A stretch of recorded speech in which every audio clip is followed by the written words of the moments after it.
So with the following, I definitely want to revolutionize the way that people go about asking for funding, whether it's for a business idea or personal. And in this case, it's personal. And in order to find out what exactly I'm talking about, I need you to stick around for the rest of this video. My name is Keston Dakota of Keystone Productions. I'm one of the many immigrant stories that exist in the United States. I've been in Baltimore for over a decade, and I've been running a video and photography business where I service anything from businesses to weddings, documentary, indie films. I've been working for a very long time in my field.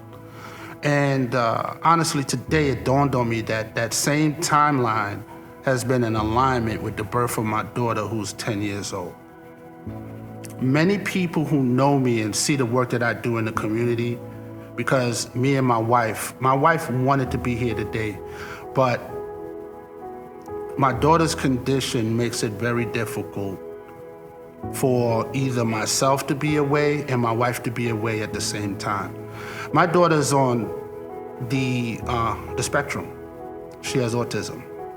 She is partially verbal, meaning that she cannot form full sentences, but she can communicate in ways that we've gotten used to as a family.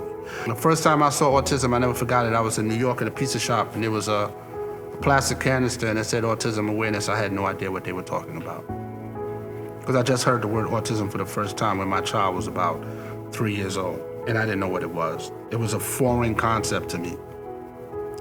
But as my life went on, it became a reality that autism is something that affects a lot of different people. Some people are high functioning, some people are low functioning, high needs or lower needs, and my child is high needs.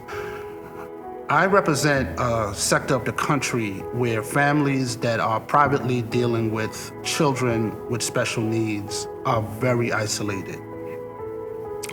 There are challenges that are very hard to describe. Your day is filled with a level of ambiguity and uncertainty that I wouldn't wish on an enemy if I had one. This is me and my wife's first child. And yeah, this is me and my wife's first and only child. So for clarity, I didn't watch a child grow up in a family prior to me having a baby. Yeah, you might see somebody with a baby walking down the street, or somebody had a baby in the neighborhood, but you're not in the day-to-day development. So you don't know about the milestones. So we thought we were just naturally on the milestones, because the way that autism happens is that everything is fine and then a regression happens. So that's what happened with our daughter. I'll never forget, we were going, oh yeah, she's reaching her milestone. She's sitting on her own, she's walking on time, and she was responsive to her name and eye contact and all of those different things, all of the milestones.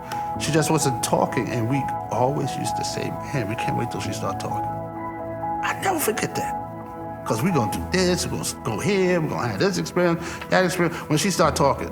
Because she had words, but she didn't have language.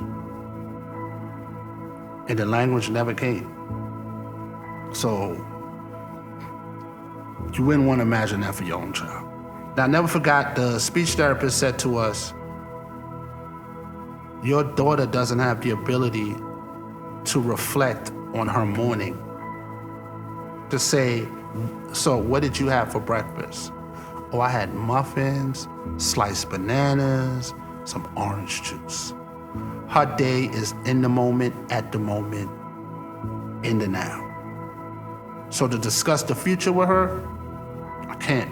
To discuss what happened this morning, I can't. And that's another thing about having a female child that's on the spectrum. You just can't put her in the care of any random person, because they will know that she's at a disadvantage and try to take advantage of her. And I can't tell you what I would do to find out. So we have to stay close and keep her close to us, because unfortunately there are people in the world that would take advantage of her, and we would never allow that. I marvel at children talking with their parents. I think people seriously take that for granted. I stare and marvel at 2- and 3-year-olds talking to their parents. You might think that's an everyday thing for you. I did not have that experience. My wife did not have that experience. And at 10 years old, if we could get a fraction of that experience, I would pay $1 million for it. And I'm not asking for nobody to give me $1 million. I'm asking for you to put me in rooms where I can be in a position to use something that I would do in my sleep to be a benefit to either a company, a nonprofit, a celebrity, someone with means that I could provide services to for an honest day's pay. But I just can't do it in a vacuum. I need a miracle. I'm asking for miracles. I wanna have a revolutionary stance on the way that people that are in my position, because not everyone is in my position, to exchange services for funding. And what I mean is that I need funding. We're currently exploring a treatment called MERT, which is the magnetic resonance therapy. And it is a way of jump-starting wavelengths and brain activity in people that are not functioning at what they call neurotypical levels.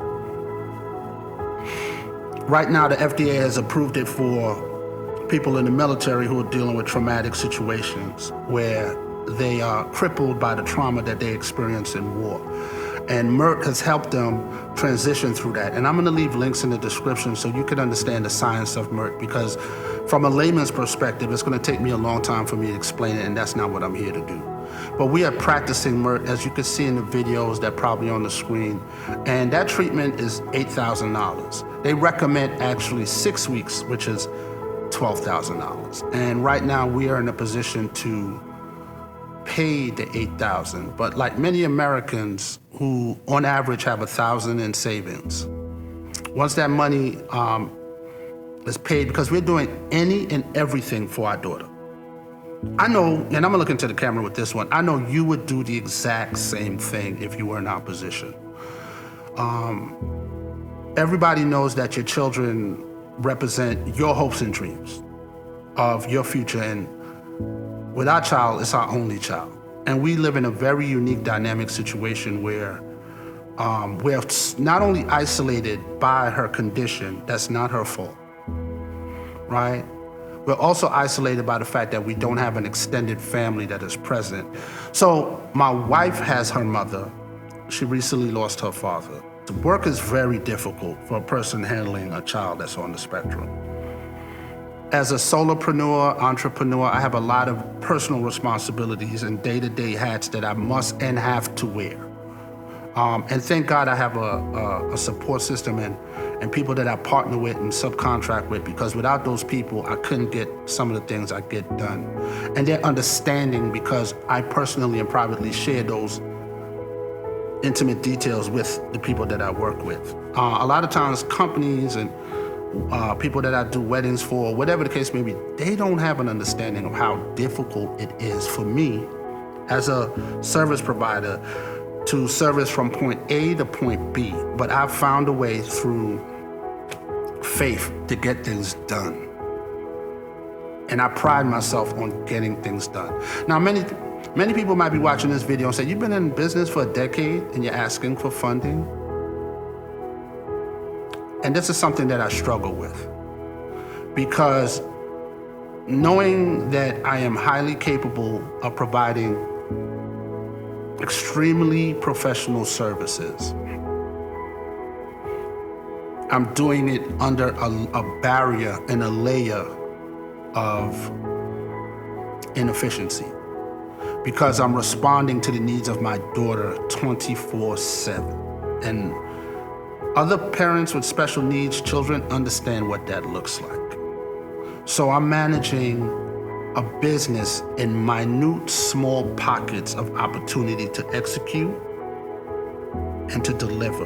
For example, I have to turn down services that are out of state at the moment because my daughter has really severe separation anxiety. I really have to turn down services that are at night because she is attached to us with the nighttime routine. People that are on the spectrum are attached to a certain routine, and when you're not there, they have a difficulty understanding it. For the record, we've spent over $300,000 in biomedical treatments, lawyers, advocates together in specialized schools. The level of expenses are severely impactful for a family dealing with a child with special needs. So I'm not asking for funding for a lack of trying. I'm asking for funding because many times men, especially men, are afraid to ask for help. We don't want to ask for help. We're too strong. And I told a friend of mine today, I'm running out of strength. I am running out of strength, trying to keep up with everything. And my ask is not about a donation. I don't want donations. If 95% of what I'm asking for comes from me providing services to companies of means, and I have to be clear about that. Because if people see this video and reach out for a photo shoot thinking that that is going to change my narrative, it is not. I'm sorry, and I'm not saying it from a place where I don't want your money. My need is greater, so the ask is greater. Best case scenario, I'm asking for you, if you know a company, and I'm gonna just shoot for the stars. Let's say you know somebody at Under Armour. You can say there's this man in Baltimore who wants to help his child, and he's looking for a shot to provide photography and videography services and give him a shot at commercial photography or commercial videography because he wants to use those funds to then help his autistic daughter. Those are the type of opportunities that I'm asking for. And my circle, based upon how insulated and isolated I've had to be, I'm not out in the world shaking hands, meeting people, because my days and my schedules are seriously tight. I have to do the work, come home, finish the work, turn it over to the client. So I'm not wheeling and dealing, shaking hands. I'm not on the golf course. I'm not doing any of those things. So the purpose of this video is for people like you who are in the world, who are networking, who is familiar with a company that I can provide services for, to reach out to me and hire me, either put me on retainer and trust that I will show up and do the work, or if there's a specialized project that's on the books and you have funding as a nonprofit and you need to spend that money on public service announcements, and you know of either city government, private sector, public sector, I need to be connected to those individuals so that I can start servicing people at a higher level, because my needs are higher based upon what I expressed to you earlier in this video. And I can't be running around servicing, I'm sorry to say, I can't be running around servicing 100 photo shoots, trying to make ends meet. I can't do it.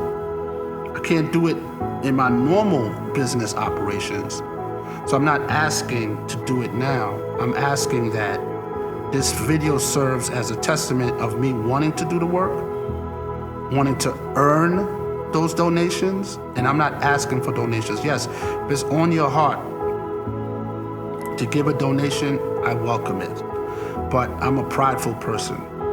I come from an immigrant family of a hardworking mother. I don't like taking anything from anybody for free. I do not. I like to earn it. I like to have an honest transaction. I did the work. Here's the products or services. And People that know me in the city know I have a really good track record of doing really good professional work. And yes, there's some disadvantages. I don't have advantages like somebody who's had a decade of work without the challenges that I have. So I am at a disadvantage, but I do have a network of people that I could reach out with cinematic cameras.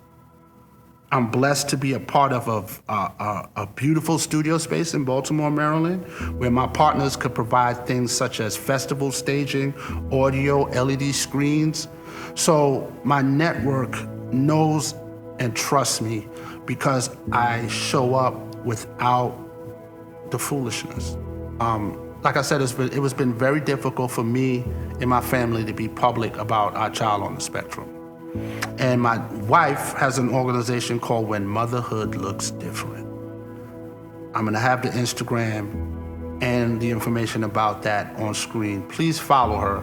If you do anything after listening to this, follow When Motherhood Looks Different so that we can start getting the awareness out to other families that are similar to mine.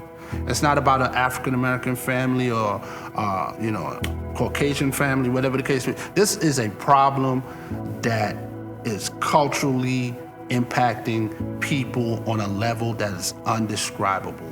It's happening in Africa, India, Poland. It's all over the world, families having children on the spectrum and not having enough information to know what to do when things begin to rapidly change for them. And that was us. It rapidly changed my life. My life is completely different than I imagined.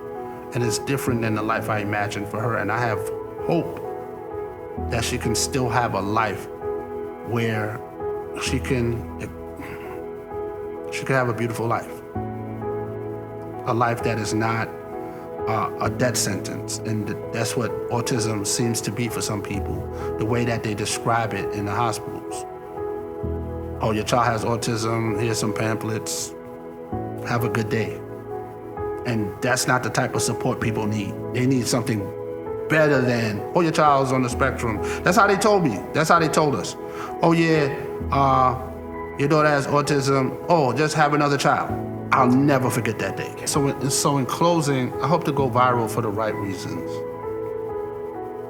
Hope that I'm put in a position to help other families that need this, because it's just not about my family, it's about other families who are searching high and low for a breakthrough for their child that's on the spectrum. So if you can't donate to me, I'm gonna list some other autism organizations that you could donate to. If you didn't connect with me, that's fine. It's for whatever odd reason, but autism awareness is something that needs to happen.